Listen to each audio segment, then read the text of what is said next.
2026 সালে যারা ভিসার জন্য আবেদন করেছেন তারা সবসময় আমাদেরকে একটি প্রশ্ন করে থাকেন যে ইতালিতে ভিসার জন্য আবেদন করলেই কি আমার ভিসা হবে, এটি কতটুকু যুক্তিসম্পন্ন, এটা অনেকেই জানতে চান। আবার অনেকেই জানতে চান যে আমি রিসিভতা পেয়েছি তাহলে কি আমার নুলুস্তা উঠবে। নুলুস্তা হচ্ছে গিয়ে মূলত ওয়ার্ক পারমিট। সো সেটার কথা বলে যে আমি কি রিসিভতা পেলে আমার নুলুস্তা উঠবে। সো এই বিষয়গুলো নিয়েই আজকে ভিডিওতে আপনাদেরকে জানানোর চেষ্টা করব। এছাড়াও আপনাদেরকে জানানোর চেষ্টা করব যে এগ্রিকালচার ভিসায় কিছু পরিমাণের কোঠা বাড়ানো হয়েছে, সেগুলো কোন কোন সিটিতে বাড়ানো হলো সেটার ব্যাপারেও আপনাদের আজকে ভিডিওতে জানানোর চেষ্টা করব। সো অবশ্যই ভিডিওটি লাস্ট পর্যন্ত দেখতে হবে, তাহলে আপনারা বুঝতে পারবেন যে ইটালিতে আসলে বর্তমানে কি পরিস্থিতি চলছে বা ইটালির বর্তমান অবস্থাটা কি। আরেকটা ব্যাপার আপনাদেরকে জানিয়ে রাখতে চাই, বিগত ঈদ উল ফিতরে কিন্তু আমরা একটা ক্যাম্পিং করেছিলাম এবং ক্যাম্পিং এর বিজয়ী কিন্তু হাতে পেয়েছে প্রায় 15,000 টাকার মতন, সেটা তাকে দিয়ে দেওয়া হয়েছে। সো আপনারা চাইলে এরকম ক্যাম্পিং অংশগ্রহণ করতে পারেন। সো এই জন্য আপনাদেরকে চ্যানেলটিকে সাবস্ক্রাইব করে পাশে থাকতে হবে। এনিওয়েজ, যাই হোক, এখন আপনাদেরকে প্রথমেই বলি, আপনারা যারা আমাদেরকে অনেকে একটি প্রশ্ন করে থাকেন যে আমি 2026 সালে ইটালি ভিসার জন্য অ্যাপ্লাই করেছি, এখন কি আমার ভিসা হবে, এটা কি কনফার্ম? তো এই ব্যাপারে কিছু কথা বলতে চাই। এই ব্যাপারে প্রথমে আমি যেটা বলবো যে ইটালির ভিসায় আবেদন করলে যে ভিসা হবে এই গ্যারান্টি আপনাদেরকে পৃথিবীর কেউ দিতে পারবে না, কারণ ইটালির ব্যাপারটা হচ্ছে অন্যরকম। আপনারা যদি কোঠার ভিতরে বা ক্লিকদের মধ্যে যদি আবেদন করেন, যদি আপনার টাইমিংটা ভালো হয় সেক্ষেত্রে আপনার ভিসা ওঠার সম্ভাবনা থাকে। কিন্তু আপনার যদি টাইমিং লেট হয় এবং যদি আপনার কোঠার ভিতরে না থাকে তাহলে কিন্তু আপনার আবেদনটি বাতিল হয়ে যাবে এবং আপনার ভিসা কখনোই উঠবে না। এই ব্যাপারে অনেকেই জানেন না, যার ফলে অনেকেই একই কমেন্টটা বারবার করতে থাকেন। আবার অনেকেই কমেন্ট করেন যে আমারটা 9 মিনিট 1 মিনিটে পড়ছে বা 9 মিনিট 2 মিনিটে পড়ছে, তো আমার ভিসা ওঠার সম্ভাবনা কেমন। আমি আপনাদেরকে একটি কথা বলতে চাইবো, আপনার রিজিকে যদি ইটালির ভাত থাকে বা ইটালির যদি আপনার রিজিকে থাকে তাহলে কিন্তু আপনি একদিন না একদিন ইটালিতে আসবেনই। 9টা 1 মিনিট 2 মিনিট 5 মিনিট 10 মিনিট সেসব কোনো বিষয় না, আপনার ভাগ্যে যদি ইটালি থাকে তাহলে আপনি ইটালিতে আসবেনই। আবার অনেকে আমাদেরকে একটি প্রশ্ন করে থাকেন যে 2026-এর আবেদন তো শেষ এবং 2026-এর তার কোনো আবেদন হবে না। সো 2027-এর জন্য কি আমরা এখন থেকে ফাইল জমাইতে শুরু করব? তো এই বিষয়ে আমি বলতে চাই 2027-এর ফাইল এখন থেকে জমা দেওয়াটা আপনাদের পক্ষে ওইরকম একটা যুক্তিসম্মত হবে না, কারণ 2027-এর ফাইল আপনারা যদি জমা হতে চান তাহলে আপনারা অক্টোবর বা নভেম্বরের ওই সময়ে জমা দিতে পারেন চাইলে। যদি আপনাদের ভালো মাধ্যম আত্মীয় বা ভালো এজেন্সির কোনো খোঁজ পেয়ে থাকেন তাহলে আপনারা দিতে পারবেন। আর ইটালি ভিসার ক্ষেত্রে আমি দেখেছি যেটা বেশিরভাগই হয়ে থাকে যে আত্মীয়র মাধ্যমে বেশিরভাগ মানুষ অ্যাপ্লাই করতে থাকে, অ্যাপ্লাই করতে চায়, এবং খুবই অল্প সংখ্যক মানুষ আছে যারা দালাল এবং এজেন্সির মধ্যে অ্যাপ্লাই করে। সো এই বিষয়গুলো আপনারা হয়তো অনেকেই জানবেন। সো এই হচ্ছে ব্যাপার স্যাপার। আর ইটালিতে অ্যাপ্লাই করলেই বা আবেদন করলে যে আপনার ভিসা উঠবে এমন গ্যারান্টি পৃথিবীর কেউ হতে পারবে না। অনেকে আছে 2022 সাল বা 20 সাল থেকে আবেদন করে আসছে কিন্তু এখনো কোনো রেজাল্ট পাচ্ছে না। আর অবৈধভাবে গেলে তো ওইটা অন্য হিসাব। সো এই ব্যাপারে আমরা যাচ্ছি না। সো এই হচ্ছে ব্যাপার। আর আপনারা অনেকে দেখি কমেন্টে স্পন্সর ভিসার খবর আপডেট সম্পর্কে জানতে চান। আসলে ভাই স্পন্সর ভিসার আপডেট আপনাদেরকে ওইরকমভাবে এখনো বলা যাবে না, কারণ স্পন্সর ভিসার কিন্তু এখনো ক্লিক দিতে চলে গেছে, ওইটা কিন্তু এখনো মানে ধরতে গেলে প্রায় 80 দিনও এখনো হয় নাই বা 60 দিন এখনো হয় নাই একদম কমপ্লিটলি। সো সেক্ষেত্রে এটার আপডেট পাওয়াটা একটুখানি টাফ। সো সময় লাগবে এবং কিছু কিছু শহর থেকে নুস্তা উঠছে, এটাও বাস্তব, একদম যে উঠে না এরকম না। সো যাই হোক, এগ্রিকালচারের বিষয়ে আপনাদেরকে বলতে চাচ্ছিলাম যে আগে মানে নতুন করে কিছু কোঠা বাড়ানো হয়েছে এগ্রিকালচার বিষয়ের জন্য। সো সেটা আপনাদেরকে জানাই, চলুন। সো এগ্রিকালচার বিষয়ে যারা অ্যাপ্লাই করেছেন তাদের জন্য ভিডিওটাতে খুব সুখবর আছে। সেটা হচ্ছে গিয়ে এগ্রিকালচারে কিন্তু 25,000-এর মতন কোঠা বাড়ানো হয়েছে। তো প্রাথমিকভাবে যেটা ধারণা করা হইতেছে যে এত পরিমাণে যেহেতু কোঠা বাড়ানো হয়েছে সমানভাবে সব সিটিতে দেওয়া হবে, কিন্তু আপনারা জানেন কিন্তু 2026 সালে কিন্তু অনেক সিটিতেই খুবই কম পরিমাণে কোঠা দেওয়া হয়েছে।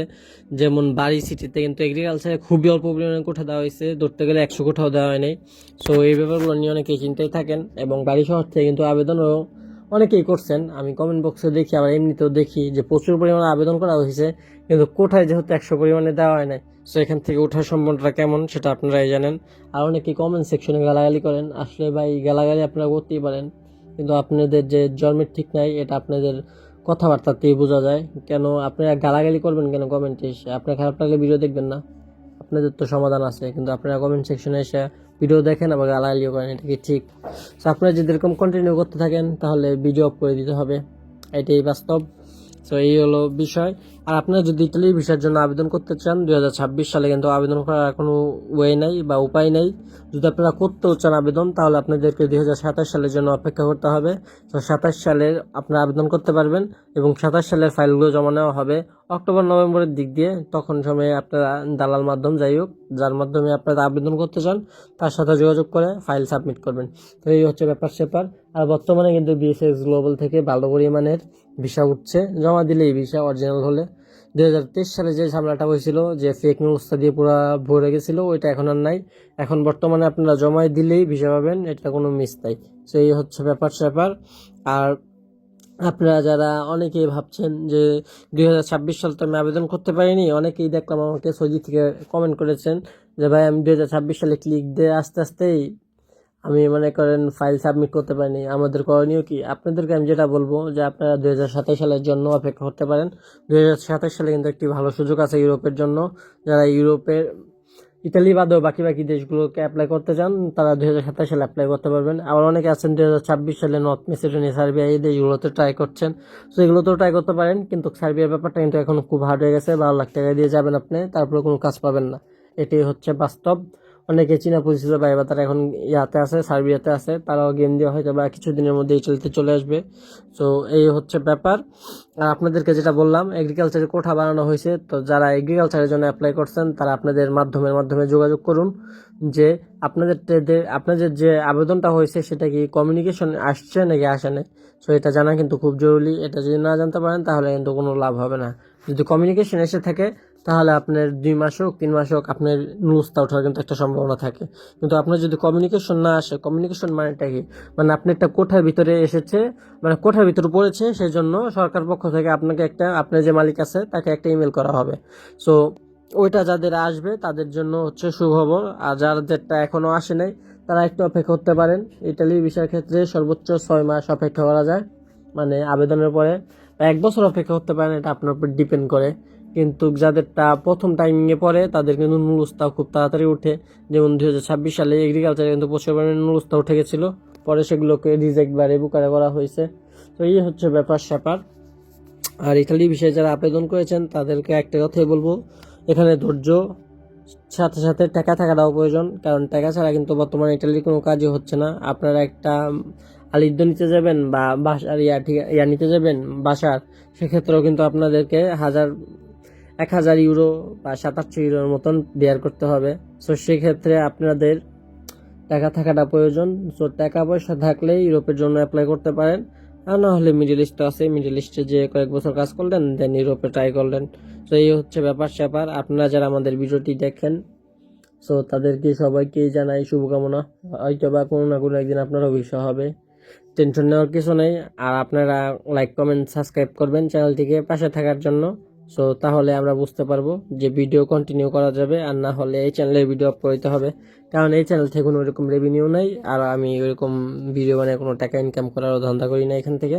তো এই হচ্ছে ব্যাপার স্যাপার। ভিডিওটি দেখার জন্য সকলকে অসংখ্য ধন্যবাদ। যদি চ্যানেলটিতে নতুন হয়ে থাকেন অবশ্যই সাবস্ক্রাইব করে পাশেই থাকবেন।